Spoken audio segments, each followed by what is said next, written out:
ಎಲ್ರಿಗೂ ಶರಣು. ನಾನು ನಿಮ್ಮ ಸುದರ್ಶನ್ ಸಂಚಾರಿ. ನಿಮ್ಮೆಲ್ಲರಿಗೂ ತಿಳಿದಿರೋ ಹಾಗೆ ನಾನು ಸೈಕಲಲ್ಲಿ ವಿಶ್ವ ಪರ್ಯಟನೆ ಮಾಡ್ತಾ ಇದ್ದೀನಿ. ಇವಾಗ ಸದ್ಯಕ್ಕೆ ನಾನು 9ನೇ ದೇಶ ಶ್ರೀಲಂಕಾದಲ್ಲಿದ್ದೀನಿ. ನಾನು Booking.com ಅಲ್ಲಿ ಒಂದು ಪ್ರಾಪರ್ಟಿನ ಬುಕ್ ಮಾಡ್ಕೊಂಡಿದ್ದೆ. ಇಲ್ಲಿ $5ಗೆ 5×8=40 ₹450 ಅಂದ್ಕೊಳ್ಳಿ. ₹450ಗೆ ನನಗೆ ರೂಮ್ ಕೊಟ್ಟಿದ್ದರು. ಇಲ್ಲೇ ಉಳ್ಕೊಂಡಿದ್ದೆ. ಇವಾಗ ಬೆಳಗ್ಗೆ ಎದ್ದು ಇಲ್ಲಿಂದ ಹೊರಡ್ತಾ ಇದ್ದೀನಿ.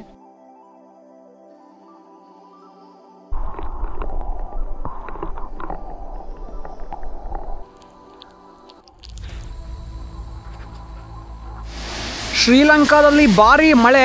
ನಾನು ಒಂದು ನ್ಯಾಷನಲ್ ಪಾರ್ಕ್ನ ಕ್ರಾಸ್ ಮಾಡ್ಕೊಂಬಂದೆ. ಸಖತ್ ಮಳೆ ಬರ್ತಾಯಿತ್ತು ಗುರು. ನನಗೆ ತುಂಬ ಭಯ. ಏನಕ್ಕೆ ಅಂದರೆ ನ್ಯಾಷನಲ್ ಪಾರ್ಕಲ್ಲಿ ಆನೆಗಳಿದೆ. ಅಕಸ್ಮಾತ್ ಏನಾದ್ರು ಆನೆ ಬುಗ್ಗಿನ ಬಂದರೆ ಅಂತ ತುಂಬ ಭಯ ಇತ್ತು. ಇನ್ನು ಅದನ್ನು ದಾಟ್ಕೊಂಡು ನಾನು ಅಭಯಾರಣ್ಯಕ್ಕೆ ಬಂದೆ. ಇಲ್ಲಿಂದ ನಾನು ಸಿಗಿರಿಯಾಗಿ ಹೋಗಬೇಕು, ರಾವಣನ ಕೋಟೆಗೆ. ಸದ್ಯಕ್ಕೆ ಇಲ್ಲಿ ಊಟ ಮಾಡೋಣ ಅಂತ ಅಂದ್ಕೊಂಡೆ. ಸಂಜೆ ಊಟ ಇವಾಗಲೇ ಮಾಡ್ಬಿಟ್ಟು ಮಲ್ಕೊಂಬಿಟ್ಟು ಬೆಳಗ್ಗೆ ಎದ್ದು ಅರ್ಲಿ ಮಾರ್ನಿಂಗ್ ಏನಾದ್ರು ಊಟ ಮಾಡ್ಬೋದು. ಇಲ್ಲಿ ರೈಸ್ ಆ್ಯಂಡ್ ಕರಿ ಇರುತ್ತೆ ಯಾವಾಗ್ಲೂ. ನೋಡ್ತಾ ಇದ್ದೀರಲ್ಲ, ಇದು ರೈಸ್ ಆ್ಯಂಡ್ ಕರಿಯ ಭಾಗ. ಒಡೆ ಸಾವ್ಕಾರ ಒಡೆ. ಹೆಂಗಿದೆ ಮಳೆ, ಸೂಪರ್. ಒಡೆ ಸಿಗಿರಿಯಾದಲ್ಲಂತೂ ವಿದೇಶಿ ಪ್ರಜೆಗಳ ದಂಡೆ ಇರುತ್ತೆ. ತುಂಬ ಜನ ಬಂದಿರ್ತಾರೆ ಇಲ್ಲಿ. ನಾನೊಂದು ಹಾಸ್ಟೆಲ್ನ ಬುಕ್ ಮಾಡಿದ್ದೀನಿ. ನನ್ನ ನಿರೀಕ್ಷೆ ಪ್ರಕಾರ ಹಾಸ್ಟೆಲ್ನಲ್ಲಿ ನನಗೆ ಯಾರಾದರೂ ವಿದೇಶದ ಗೆಳೆಯರು ಪರಿಚಯ ಆಗ್ಬೋದು.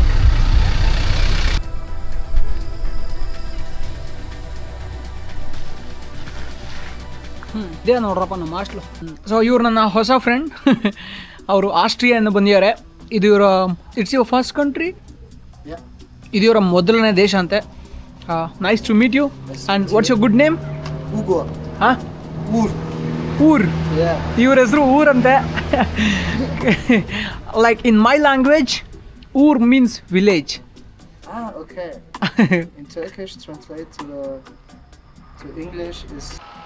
ಬೆಳಗ್ಗೆನೇ ಎದ್ದು ಹಾಸ್ಟೆಲಲ್ಲಿ ತಿಂಡಿ ತಿನ್ಕೊಂಡು ನನ್ನ ಸ್ನೇಹಿತರಿಗೆಲ್ಲ ಬಾಯ್ ಹೇಳ್ಬಿಟ್ಟು ನಾನು ಹೋಗ್ತಾ ಇರೋದು ಪಿದುರಂಗಳ ಕಡೆಗೆ.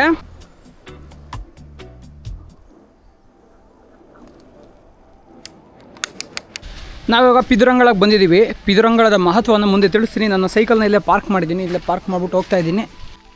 ನಾವು ಇವಾಗ ರಾಜ ಕಶ್ಯಪನ ಬಗ್ಗೆ ಸ್ವಲ್ಪ ತಿಳ್ಕೊಳ್ಳೋಣ. ರಾಜ ಕಶ್ಯಪ ಯಾರು ಅಂತಂದರೆ ಈತ ಶ್ರೀಲಂಕಾದ ಒಬ್ಬ ರಾಜನಾಗಿದ್ದ. ಇವನು ಹೇಗೆ ರಾಜ ಆದ ಅಂತಂದರೆ ಸ್ವತಃ ತನ್ನ ತಂದೆಯನ್ನೇ ಕೊಲೆ ಮಾಡಿ ರಾಜ ಆದ. ಅವ್ರ ತಂದೆ ಅವನಿಗೆ ಅಧಿಕಾರ ಬಿಟ್ಕೊಡ್ತಾ ಇರಲ್ಲ. ಅವಾಗ ಏನು ಮಾಡ್ತಾನೆ ಅಂದರೆ ಅವ್ರ ಮಾವನ ಜೊತೆ ಸೇರ್ಕೊಂಬಿಟ್ಟು, ಅವ್ರ ತಮ್ಮನ ಜೊತೆ ಸೇರ್ಕೊಂಬಿಟ್ಟು ಅವ್ರ ಅಪ್ಪನ ಎಗರಿಸ್ಬಿಡ್ತಾನೆ. ಎಗರಿಸೋದು ಹೆಂಗೆ ಅಂದರೆ ಜೀವಂತವಾಗಿ ಹೂತಾಕ್ಬಿಡ್ತಾನೆ. ಗುರು ಇಮ್ಯಾಜಿನ್ ಮಾಡೋಕ್ಕಾಗುತ್ತಾ? ಹುಟ್ಟಿಸಿದ ತಂದೆನೇ ಜೀವಂತವಾಗಿ ಹೂತಾಕ್ಬಿಟ್ಟವನೆ. ಹೂತಾಕಾದ್ಮೇಲೆ ಅವನ ತಮ್ಮ ಇರ್ತಾನೆ. ಯಾರ ತಮ್ಮ? ಕಶ್ಯಪನ ತಮ್ಮ. ಅವನು ದಕ್ಷಿಣ ಭಾರತಕ್ಕೆ ಹೋಗ್ತಾನೆ. ಅಂದರೆ ಚೋಳರ ಜೊತೆಗೆ ಹೋಗ್ಬಿಡ್ತಾನೆ. ನಾ ಅಜ್ಜಿ ನಿನಗಿದೆ ಮಗನೇ, ಬಂದು ಮಾಡ್ತೀನಿ ನಿಂಗೆ ಅಂತ. ಸೊ ಅವನು ಅಲ್ಲಿಂದ ಸೇಡ್ ಕಾರ್ತಾ ಇರ್ತಾನೆ. ಇನ್ನು ಈ ಕಶ್ಯಪ ಬಂದ್ಬಿಟ್ಟು ಶ್ರೀಲಂಕಾದಲ್ಲಿ ಈ ಕಾರಣಕ್ಕೆ ಒಂದು ಹೆಸರಾದರೆ, ಎರಡನೇದು ಆ ಸಿಗಿರಿಯ ರಾವಣ ಇದ್ದಂಥ ಕೋಟೆ ಇದೆಯಲ್ಲ, ಆ ರಾವಣನ ಕೋಟೆಯನ್ನು ಪುನರ್ ಅಭಿವೃದ್ಧಿಪಡಿಸಿ ಅಲ್ಲಿ ಇವನು ತನ್ನ ಜೆಂಡ ಹುಡ್ತಾನೆ. ಅಂದರೆ ಅವ್ನು ಬಾವುಟನ ಇಟ್ಬಿಟ್ಟು ಅಲ್ಲಿ ಆಡಳಿತ ಶುರು ಮಾಡ್ತಾನೆ. ಹಾಗಾಗಿ ಒಂದು ಸ್ವಲ್ಪ ಫೇಮಸ್ ಆಗೋನೆ ಕಶ್ಯಪ. ಆದರೆ ಅವ್ರ ತಂದೆಯನ್ನು ಕೊಂದಿರೋದನ್ನ ಇಮ್ಯಾಜಿನ್ ಮಾಡೋಕ್ಕಾಗಲ್ಲ ನನಗೆ. ಇನ್ನು ಅದಾದ ನಂತರ ಅವನೇನು ಮಾಡ್ತಾನೆ ಅಂದರೆ ಅಲ್ಲಿ ಮೇಲೆ ಕೋಟೆ ಕಟ್ಟಬೇಕಲ್ವ. ಆ ಕೋಟೆ ಕಟ್ಟೋದಕ್ಕೆ ಮೊದಲು ಅಲ್ಲಿ ಒಂದಿಷ್ಟು ಜನ ಮಾಂಕ್ಸ್ ಅವರೆಲ್ಲ ಇರ್ತಾರೆ, ಬುದ್ಧಿಸ್ಟ್ ಮಾಂಕ್ಸ್ ಎಲ್ಲ ಇರ್ತಾರೆ, ಮಾನೆಸ್ಟ್ರಿ ಇರುತ್ತೆ. ಏನು ಮಾಡ್ತಾನೆ ಅಂದರೆ ಅವ್ರನ್ನೆಲ್ಲರೂ ಇಲ್ಲಿಗೆ ಶಿಫ್ಟ್ ಮಾಡ್ತಾನೆ. ಇಲ್ಲಿಗೆ ಪಿದುರಂಗಳಿಗೆ ಸ್ವಲ್ಪ ಒಂದು 5 ಕಿಲೋಮೀಟರ್ ಡಿಸ್ಟೆನ್ಸಲ್ಲಿ. ಇಲ್ಲೂ ಒಂದು ಮೇಲೆ ಒಂದು ಬೆಟ್ಟ ಇದೆ, ಆ ಬೆಟ್ಟಕ್ಕೆ ಹೋಗ್ತಾ ಇದ್ದೀವಿ. ಶಿಫ್ಟ್ ಮಾಡಿಬಿಟ್ಟು ಇಲ್ಲಿ ಜನರಿಗೆಲ್ಲ ಅಂದರೆ ಇಲ್ಲಿರುವಂಥ ಬುದ್ಧಿಸ್ಟ್ ಮಾಂಕ್ಗಳಿಗೆ ವರ್ಷಿಪ್ ಮಾಡೋಕ್ಕೆ ಏನಾದ್ರು ಬೇಕಲ್ವ, ಪೂಜೆ ಗೀಜೆ ಮಾಡೋಕ್ಕೆ, ಅವರು ನಂಬೋಕ್ಕೆ ಒಂದಿಷ್ಟು ಬೇಕಲ್ವ. ಅದಕ್ಕೆ ಈ ಸ್ತೂಪಗಳನ್ನೆಲ್ಲ ಕಟ್ತಾನೆ. ಇದನ್ನೆಲ್ಲ ಇವ್ನು ಮಾಡೋದು 5ನೇ ಶತಮಾನದಲ್ಲಿ. ಇದನ್ನು ಇಮೇಜ್ ಹೌಸ್ ಅಂತ ಕರೀತಾರೆ. ನಡುವೆ ಅಲ್ಲಿ ಬುದ್ಧನನ್ನು ನಿಲ್ಲಿಸ್ಬಿಟ್ಟು ಅದ್ರ ಸುತ್ತ ಒಂದು ಒಳ್ಳೆ ದೇವಸ್ಥಾನ ಕಟ್ಬಿಟ್ಟು ಇಲ್ಲಿ ನೋಡ್ತಾ ಇರ್ಬೋದು. ಇಲ್ಲೊಂದು ಶಿಲಾಶಾಸನ ಇದೆ, ಕಾಣಿಸ್ತಾ ಇದೆ ಅಲ್ವಾ? ಇದು 5ನೇ ಶತಮಾನದಲ್ಲಿ ಕೆತ್ತಿರೋಂಥ ಶಿಲಾಶಾಸನ. ಇದ್ರ ಮೇಲೆ ಕಶ್ಯಪ ಏನೇನು ಮಾಡ್ದ ಅಂತ ಬರ್ದಿದ್ದಾರೆ. ಅಂದರೆ ಅವನ ಅಪ್ಪನ ಕೊಲೆ ಮಾಡಿದ ಅಂತೆಲ್ಲ ಬರ್ದಿಲ್ಲ. ಇಲ್ಲಿ ಏನೇನು ಡೆವಲಪ್ಮೆಂಟ್ ಮಾಡ್ದ ಅಂತ ಬರ್ದಿದ್ದಾರೆ.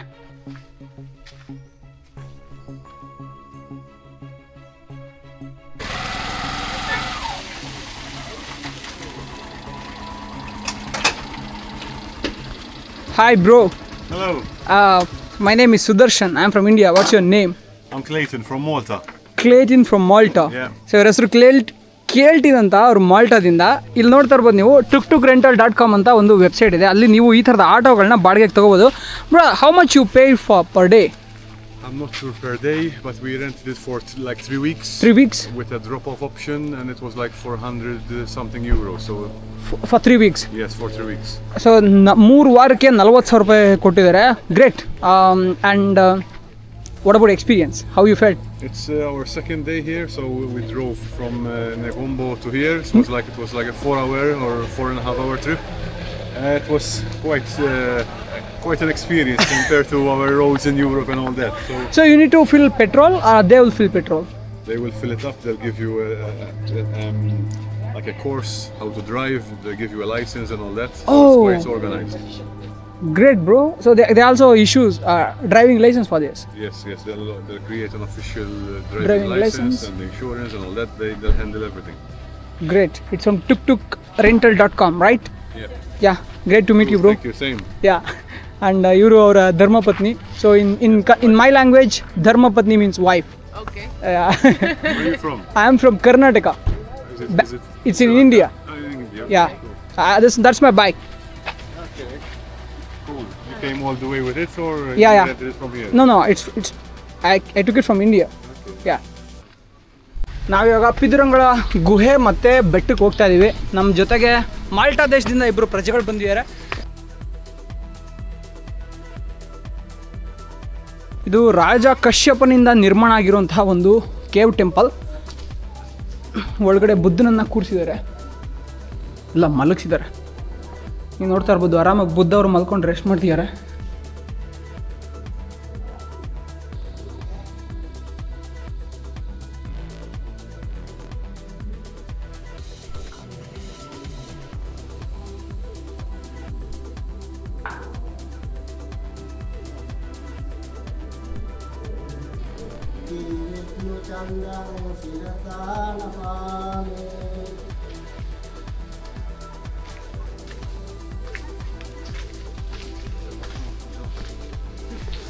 So you speak which language? We have our own language, Maltese. Maltese. It's a mixture of Semantic, French, Arabic, and English. and Italian. It's So it's throughout time Malta has been colonized by these yeah, got it. by the Turks, Huh. by the British, Yeah. Italians, Napoleon also. ಬಂದ್ವಿ ಮೈಯಲ್ಲಿ ನೀರು ಇಳಿಯಂಗೆ ಬಂದ್ವಿ. ನೋಡಿ, ಇಲ್ಲೆಲ್ಲ ಬೌದ್ಧ ಬಿಕ್ಕುಗಳು ಧ್ಯಾನ ಮಾಡ್ತಿದ್ದಂಥ ಜಾಗ ಇದು. ಇದನ್ನೆಲ್ಲ ಕಲ್ಲು, ಗಾರೆ, ಇಟ್ಟಿಗೆಗಳ ಸಹಾಯದಿಂದ ಕಟ್ಟಿದ್ದಾರೆ. ಇಲ್ಲಿ ನೀವು ನೋಡ್ತಾ ಇರ್ಬೋದು, ಇಟ್ಟಿಗೆಗಳ ಸಹಾಯದಿಂದ ಅದ್ರ ಮೇಲೆ ಗಾರೆಯನ್ನು ಮೆತ್ಬಿಟ್ಟು ಒಳ್ಳೆ ಒಂದು ಬುದ್ಧನ ವಿಗ್ರಹವನ್ನು ಮಾಡಿದ್ದಾರೆ. ನೀವು ನೋಡ್ತಾ ಇರ್ಬೋದು ಯಾವ ಥರ ಇಟ್ಟಿಗೆಗಳನ್ನೆಲ್ಲ ಹೊಂದಿಸ್ಬಿಟ್ಟು ಅದ್ರ ಮೇಲೆ ಕೆತ್ತನೆ ಮಾಡಿದ್ದಾರೆ ಅಂತ. ಸೇಮ್ ಟು ಸೇಮ್ ಬುದ್ಧನ ಥರ ಕೆತ್ತನೆ ಮಾಡಿದ್ದಾರೆ. ಕಿವಿಯಿಂದ ಹಿಡ್ದು, ಕಣ್ಣಿಂದ ಹಿಡ್ದು, ಬಾಯಿಂದ ಹಿಡ್ದು. ನೀವು ನೋಡಿದ್ರೆ ಅಲ್ಲಿ ತುಟಿ ಕೂಡ ಸೇಮ್ ಬುದ್ಧನ ತುಟಿಗಳು ಹೇಗಿರುತ್ತೋ, ಅಂದರೆ ಒಬ್ಬ ಮನುಷ್ಯನ ತುಟಿಗಳು ಹೇಗಿರುತ್ತೋ ಅದೇ ಥರ ಕೆತ್ತನೆ ಮಾಡಿದ್ದಾರೆ. ನೀವು ಅಲ್ಲಿ ಬಹುದೂರದಲ್ಲಿ ನೋಡ್ತಾ ಇರೋದೇ ಸಿಗಿರಿಯ ಕೋಟೆ. ಆ ಕೋಟೆ ಮಾತ್ರ ಇಲ್ಲಿಂದನೇ ಇಷ್ಟೊಂದು ಅದ್ಭುತವಾಗಿ ಕಾಣಿಸ್ತಿದೆ. ಮೇಲೋಗ್ಬಿಟ್ಟು ಒಂದು ಡ್ರೋನ್ ಶಾಟ್ ಹಾಕಿದ್ರೆ ಅತ್ಯದ್ಭುತವಾಗಿ ಕಾಣುತ್ತೆ.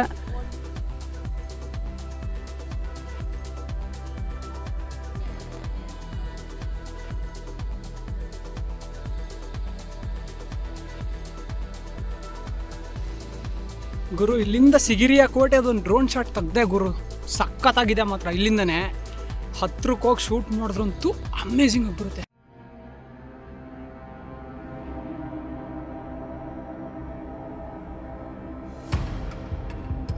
ನಾನಿವಾಗ ನಿಮಗೆ ಶ್ರೀಲಂಕಾದ ಪ್ರಮುಖ ಸ್ಥಳ, ನೀವೆಲ್ಲರೂ ತುಂಬ ದಿವಸಗಳಿಂದ ನೋಡಬೇಕು ಅಂತಿದ್ದ ಸ್ಥಳ. ಆ ಸ್ಥಳದ ಹೆಸರು ರಾವಣನ ಕೋಟೆ. ಆ ರಾವಣನ ಕೋಟೆಗೆ ಕರ್ಕೊಂಡು ಹೋಗ್ತಾ ಇದ್ದೀನಿ. ಇದನ್ನು ಸಿಗಿರಿಯ ಲಯನ್ ರಾಕ್ ಅಂತ ಕರೀತಾರೆ. ಮಾತ್ರ ನನಗಂತೂ ಹಂಗೆ ಫೀಲ್ ಆಗ್ತಿದೆ ಅಂದರೆ, ನಾನು ಮೊದಲೇ ಹೇಳಿದಾಗೆ ನನಗೆ ರಾವಣ ಅಂದರೆ ತುಂಬ ಇಷ್ಟ. ಆತ ತುಂಬ ಏನೋ ಅಪ್ರತಿಮ ಶಿವಭಕ್ತ ಆಗಿದ್ದ. ಸೊ ನನಗೆ ರಾವಣ ಅಂದರೆ ನಿಜವಾಗ್ಲೂ ತುಂಬ ಇಷ್ಟ. ನಾವಿವಾಗ ಅದೇ ಕೋಟೆನ ಹತ್ತಲಿಕ್ಕೆ ಅಂತ ಹೋಗ್ತಾ ಇದ್ದೀವಿ. ದೆನ್ ನೀವೇನಾದರೂ ನನ್ನ ಚಾನಲ್ನ ಫಸ್ಟ್ ಟೈಮ್ ನೋಡ್ತಾ ಇದ್ದರೆ ದಯವಿಟ್ಟು ಹೋಗಿ ಸಬ್ಸ್ಕ್ರೈಬ್ ಮಾಡಿ, ನನಗೆ ಸಪೋರ್ಟ್ ಮಾಡಿ. ನನ್ನ ಹಳೆ ವೀಡಿಯೋಸ್ ಎಲ್ಲ ನೋಡಿ. ನಾನು 3 ಇಯರ್ಸಿಂದ ಸೈಕಲಲ್ಲಿ ಟ್ರಾವೆಲ್ ಮಾಡ್ತೀನಿ. ತುಂಬ ದೇಶಗಳಿಗೆ ಹೋಗಿದ್ದೀನಿ. ತುಂಬ ಅಲ್ಲ, ಒಂದು 9 ದೇಶಗಳಿಗೆ ಇದು 9ನೇ ದೇಶ. So keep supporting guys. Then ನೋಡೋಣ, ಸಖತ್ತಾಗಿರುತ್ತೆ ಇವತ್ತು.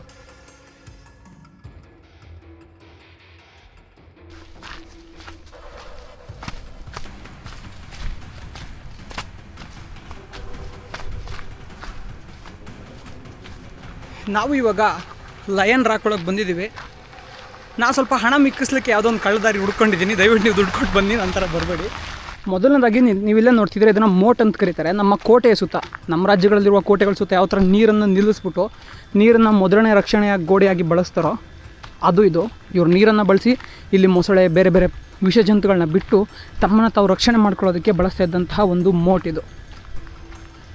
ನೀವಿಲ್ಲಿ ನೋಡ್ತಾ ಇರೋದು ಇದನ್ನು ವಾಟರ್ ಫೌಂಟೇನ್ ಅಥವಾ ವಾಟರ್ ಪಾರ್ಕ್ ಅಂತ ಕರೀತಾರೆ. ಮೇಲಿಂದ ಬಂದಂತಹ ನೀರೆಲ್ಲ, ಇಲ್ಲಿ ಬಿದ್ದಿದ್ದಂಥ ನೀರೆಲ್ಲ ಭೂಮಿ ಒಳಗಡೆ ಹೋಗೋ ಥರ ಇಲ್ಲಿ ವ್ಯವಸ್ಥೆಯನ್ನು ಮಾಡಿದ್ದಾರೆ. ಇದು ಇವರಿಗೆ ತಂತ್ರಜ್ಞಾನದ ಬಗ್ಗೆ ಇದ್ದಂಥ ಮಾಹಿತಿಯನ್ನು ತಿಳಿಸುತ್ತೆ. ಇಲ್ಲಿದೆಯಲ್ಲ ಕೊಳವೆ, ಇದ್ರ ಮುಖಾಂತರ ನೀರು ಒಳಗೋಗುತ್ತೆ.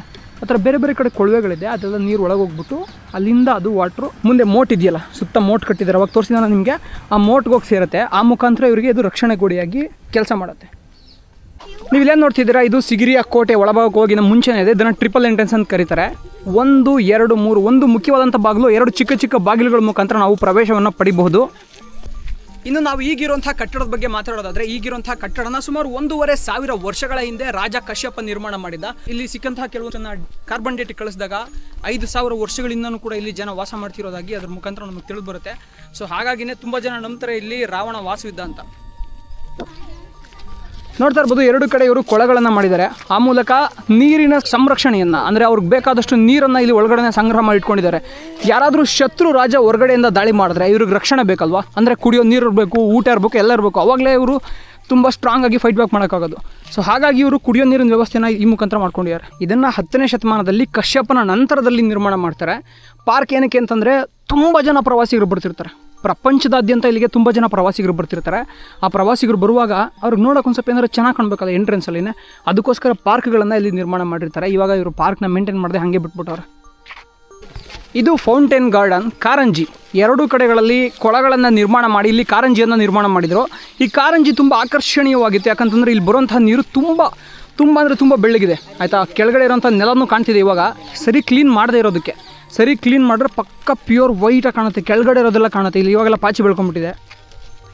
ನಿಜವಾಗಿಯೂ ಇವ್ರಿಗೆ ಎಷ್ಟೊಂದು ನೀರಾವರಿ ಬಗ್ಗೆ ಜ್ಞಾನ ಇತ್ತು ಅಂತಂದರೆ, ಇಲ್ಲಿ ನೀವು ನೋಡ್ತಾ ಇದ್ದೀರಲ್ಲ, ಇಲ್ಲೊಂದು ಚಿಕ್ಕದಾಗ ಒಂದು ಕೊಳ ಇದೆ. ನಾನು ಒಳಗಡೆ ಹೆಜ್ಜೆ ಇಡ್ತೀನಿ, ಏನೂ ಆಗಲ್ಲ, ಯಾವನಾರು ಬಂದರೆ ನೋಡ್ಕೊತೀನಿ. ನೀವು ಇಲ್ಲೇ ನೋಡ್ತಿದ್ದೀರಲ್ವಾ, ಇದು ಬೇರೆ ಕಡೆಯನ್ನೆಲ್ಲ ಬಂದ್ಬಿಟ್ಟು ನೀರು ಆವಾಗಲೇ ಹಿಂದ್ಗಡೆ ತೋರಿಸ್ತಾನಲ್ಲ, ಅದರ ಫಿಲ್ಟರ್ ಆಗಿಬಿಟ್ಟು ಕೆಳಗೆ ಹೋಗುತ್ತೆ. ಸೊ ಈ ಟೆಕ್ನಾಲಜಿನೆಲ್ಲ ಚೋಳರು ಅನುರಾಧಪುರ ಸಾಮ್ರಾಜ್ಯದಿಂದ ಕಾಪಿ ಮಾಡಿದರು. ಚೋಳರು ಪದೇ ಪದೇ ದಾಳಿ ಮಾಡ್ತಿದ್ದಂತಹ 2 ಸಾಮ್ರಾಜ್ಯಗಳು ಯಾವುದು ಅಂದರೆ, ಒಂದು ಅನುರಾಧಪುರ ಸಾಮ್ರಾಜ್ಯ, ಮತ್ತೊಂದು ಚಾಲುಕ್ಯರ ಸಾಮ್ರಾಜ್ಯ. ಇವೆರಡು ಸಾಮ್ರಾಜ್ಯಗಳ ಮೇಲೆ ಪದೇ ಪದೇ ದಾಳಿ ಮಾಡ್ತಾಯಿದ್ರು. ಪದೇ ಪದೇ ದಾಳಿ ಮಾಡುವಾಗ ಅಲ್ಲಿರುವಂಥ ತಂತ್ರಜ್ಞಾನವನ್ನು ಕೂಡ ಅವರು ಕಾಪಿ ಮಾಡ್ತಾಯಿದ್ರು. ನನಗನ್ಸುತ್ತೆ ಚೋಳರಿಗಿಂತ ಮೊದಲನೇ ಇವರು ಸಿಕ್ಕಾಪಟ್ಟೆ ಡ್ಯಾಮ್ಗಳನ್ನ, ರಿಸರ್ವಿಯರ್ಗಳನ್ನ ಕಟ್ಟಿದ್ರು ಇಲ್ಲಿ ಜನಗಳಿಗೋಸ್ಕರ. ಹಾಗಾಗಿ ಚೋಳರಿಗಿಂತ ಅನುರಾಧಪುರ ಸಾಮ್ರಾಜ್ಯದವರಿಗೆ ಜಾಸ್ತಿ ಜ್ಞಾನ ಇತ್ತು ನೀರಾವರಿ ಬಗ್ಗೆ. ಈವನ್ ಚೋಳರು ಕಟ್ತಾ ಇದ್ದಂತಹ ಡ್ಯಾಮ್ಗಳಂತ ಅಂದರೆ ಚಿಕ್ಕ ಚಿಕ್ಕವು, ಆದರೆ ಅನುರಾಧಪುರ ಸಾಮ್ರಾಜ್ಯದಲ್ಲಿ ಕಟ್ಟಿದಂಥ ಡ್ಯಾಮ್ಗಳೆಲ್ಲ ತುಂಬ ದೊಡ್ಡ ದೊಡ್ಡ ಡ್ಯಾಮ್ಗಳು. ನೀವು ಜಸ್ಟ್ ಗೂಗಲ್ ಮ್ಯಾಪಲ್ಲಿ ಝೂಮ್ ಇನ್ ಮಾಡಿದ್ರೆ ಸಾಕು, ನಿಮಗೆ ಇಲ್ಲಿ ಎಷ್ಟೊಂದು ರಿಸರ್ವಿಯರ್ಸ್ಗಳು, ಡ್ಯಾಮ್ಗಳೆಲ್ಲ ಸಿಗುತ್ತೆ. ನೀವಿಲ್ಲಿ ನೋಡ್ತಾ ಇರೋದು ಅಷ್ಟಭುಜ ಕೊಳ.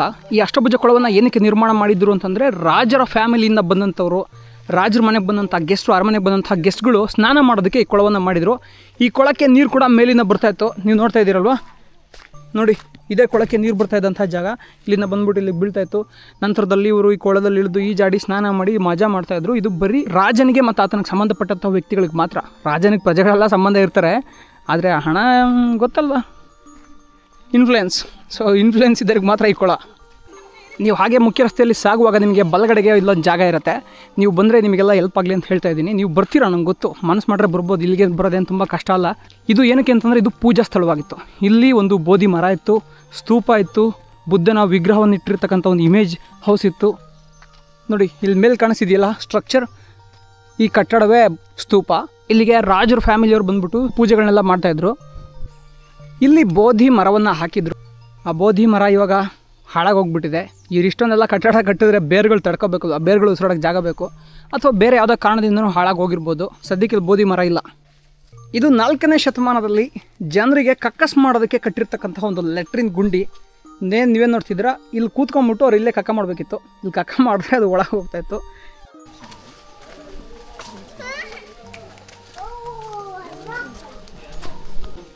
ಇವರು ಬೆಟ್ಟದ ಮೇಲೆ ಕೋಟೆ ಕಟ್ಟಿದ್ರು. ಆ ಕೋಟೆಗೆ ಹೋಗುವಂತಹ ದಾರಿಗಳನ್ನು ಸಹ ತುಂಬ ಆಕರ್ಷಣೀಯವಾಗಿ ಮಾಡಿದ್ದಾರೆ. ನೀವು ನೋಡ್ತಾ ಇರ್ಬೋದು, ಇಲ್ಲಿ ನ್ಯಾಚುರಲಾಗಿ ಒಂದು ಆರ್ಚ್ ಇದೆ. ಆ ಆರ್ಚ್ ಒಳಗಡೆ ಮೆಟ್ಲುಗಳನ್ನ ಹಾಕ್ಬಿಟ್ಟು ಜನರಿಗೆ ಹೋಗೋದಕ್ಕೆ ದಾರಿ ಮಾಡಿದ್ದಾರೆ. ಇದೊಂಥರ ಒಂದು ಸ್ವಾಭಾವಿಕವಾದ ಆರ್ಚು ನೋಡೋಕೆ ತುಂಬ ಚೆನ್ನಾಗಿರುತ್ತೆ. ನೀವಿಲ್ಲಿ ನೋಡ್ತಾ ಇರೋದು ಹುಲಿಯ ಕಾಲು. ಹುಲಿಯ ಉಗುರುಗಳನ್ನ ನೋಡ್ತಾ ಇದ್ದಾರೆ, ಇದೆಲ್ಲ ಕಲ್ಲಿಂದ ಮಾಡಿದ್ದಾರೆ. ಇನ್ನು ಮೇಲ್ಗಡೆ ಹೋಗ್ತಾ ಹೋಗ್ತಾ ತಲೆನೂ ಇತ್ತು ಇಲ್ಲೆಲ್ಲ, ಆದರೆ ಹುಲಿ ಕೂತಿರೋ ಥರನೇ ಇತ್ತು. ಆದರೆ ಇವಾಗ ಅದು ನಾಶವಾಗಿ ಹೋಗಿದೆ. ಈ ಕಾಲು ಮಾತ್ರ ಉಳ್ಕೊಂಡಿದೆ. ಗುರು ಕೆಳಗಡೆ ಸ್ವಲ್ಪ ಸೆಕೆ ಅನಿಸುತ್ತೆ. ಮೇಲ್ ಬರ್ತಿದ್ದಂಗೆ ಸಖತ್ ಗಾಳಿ. ಇಲ್ಲಿ ಸುತ್ತ ಕೋಟೆ ಕಟ್ಬಿಟ್ಟು ಇಲ್ಲೊಂದು ಅರಮನೆ ಕಟ್ಟಿದ ಗುರು. ಇವಾಗ ಈ ಅರಮನೆಯೇ ಇಲ್ಲ. ಅರಮನೆ ಬೇಗ ಹಾಳಾಗೋದಕ್ಕೆ 2 ಕಾರಣ ಇದೆ. ಒಂದು, ಇಲ್ಲಿ ತುಂಬ ಗಾಳಿ ಬೀಸುತ್ತೆ, ಇವರು ಅಷ್ಟೊಂದು ಸಪೋರ್ಟ್ ಎಲ್ಲ ಕೊಟ್ಟು ಕಟ್ಟೋಕ್ಕಾಗಿರೋಲ್ಲ, ಹಾಗಾಗಿ ಬಿದ್ದಿರುತ್ತೆ. 2ನೇದು, ಮಳೆನೂ ಜಾಸ್ತಿ ಬರುತ್ತೆ ಅಲ್ವಾ, ಇಲ್ಲಿ ಮಳೆ ಸಖತ್ ಬರುತ್ತೆ. ಆ ಕಾರಣದಿಂದ ಇಲ್ಲಿ ಕೋಟೆ ಹಾಳಾಗಿರುತ್ತೆ. ಇದು ಕೋಟೆಯ ದಕ್ಷಿಣ ಭಾಗ. ನಿಮ್ಗೊಂದು ನೀಲಿ ಚಿತ್ರ ಇದೆ, ಇಲ್ಲಿ ತೋರಿಸ್ತೀನಿ ಗುರು. ನೀಲಿ ಚಿತ್ರ ಅಂದರೆ ಬ್ಲೂ ಪ್ರಿಂಟು. ಇಲ್ಲಿಂದ ಎಂಟ್ರ್ ಆಗ್ತೀವಲ್ವ, ಈ ಥರ ಎಲ್ಲ ಬರ್ತೀವಿ ನಡುವೆಯಿಂದ. ಇದು ಈ ಕಡೆ ಇದ್ದಂಥ ಜಾಗ. ಇನ್ನೂ ಆ ಕಡೆ ಹಿಂದೆ ಇದೆ ಗುರು, ಸಖತ್ತಾಗಿದೆ ಅಲ್ಲೆಲ್ಲ. ಹೋಗೋಣ, ಫುಲ್ ನೋಡ್ಕೊಂಬರೋಣ. ಇಲ್ಲಿ ನೋಡಿ ಸ್ವಿಮ್ಮಿಂಗ್ ಪೂಲ್ ಇದೆ. ಎಷ್ಟು ದೊಡ್ಡ ಸ್ವಿಮ್ಮಿಂಗ್ ಪೂಲ್ ಕಟ್ಟೋರು ಗುರು. ಬೆಟ್ಟದ ಮೇಲೆ ಬಿದ್ದಂತಹ ನೀರೆಲ್ಲ ಇಲ್ಲೇ ಬಂದು ಶೇಖರಣೆ ಆಗ್ತಾಯಿತ್ತು. ಅರಮನೆ ಒಳಗಿದ್ದಂಥವ್ರು ನೀರು ಕುಡಿಯೋದಕ್ಕೆ ಬಳಕೆ ಮಾಡ್ತಾಯಿದ್ರು ಇದನ್ನು. ಗುರು ಎಷ್ಟು ಸಖತ್ತಾಗಿ ಕಾಣಿಸ್ತಿದೆ ನೋಡಿ. ಇಲ್ಲಿಂದ ನೇರವಾಗಿ ಒಂದೇ ರಸ್ತೆ, 2 ಕಡೆಗಳಲ್ಲಿ ದೇವಸ್ಥಾನ, ಕಾರಂಜಿ, ಗಾರ್ಡನ್ನು ಎಲ್ಲ ಮಾಡಿದರು.